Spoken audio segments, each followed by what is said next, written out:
Now, another type of graph that we use often that's very closely related to the histogram actually is called a frequency polygon. It uses the same data. And I'm going to stay with the same example for most of these graphs here. So let's talk about a frequency polygon. A frequency polygon is a type of line graph. Okay, so it's not a bar graph, right? We have lines here. You can see the different line segments that emphasizes the continuous change in frequencies. So notice that the y values at each point still represents the frequency of that class. So these are our y values. You can see those distinct points. I'll talk about the endpoints in a second. Okay. So let's look at this value here. If you look, that is at height 3. This is at height 2. This is at height 5, 6, 7. This one is at height 4. And then this one is at height 3. If I just kind of move it across visually, I can see where my heights are. And you can see that that matches the same data that we had in our original table for frequencies and that we saw here for the histogram. So you're kind of seeing that same general shape. Okay. Now, what we do for your x value is we do use the class midpoint.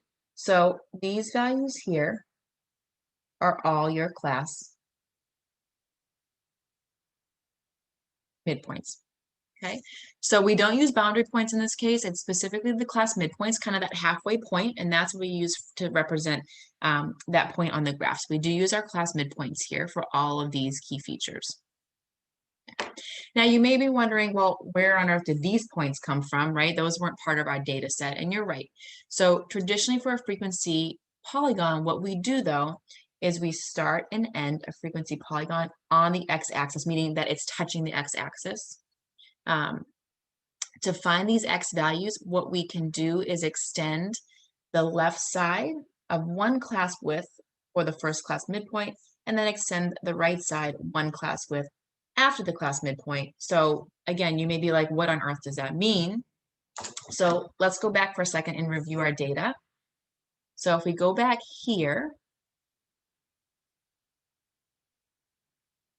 and we saw this before, the class width, remember you can find by subtracting either your lower boundary points or your upper boundary points. You get the same pattern.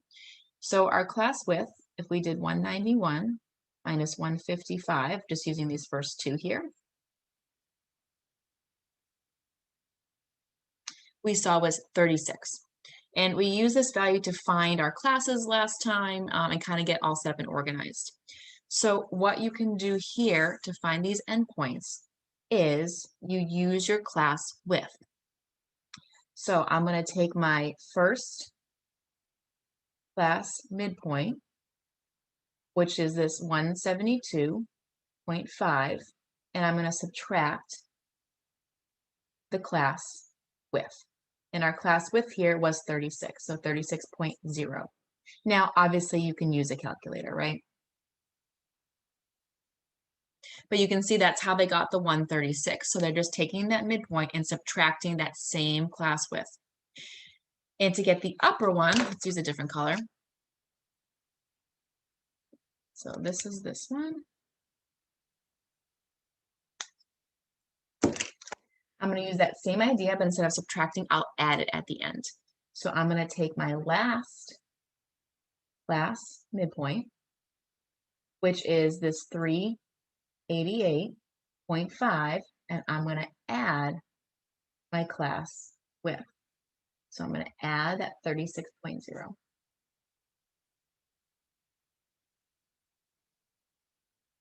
And when I do, I get 424.5.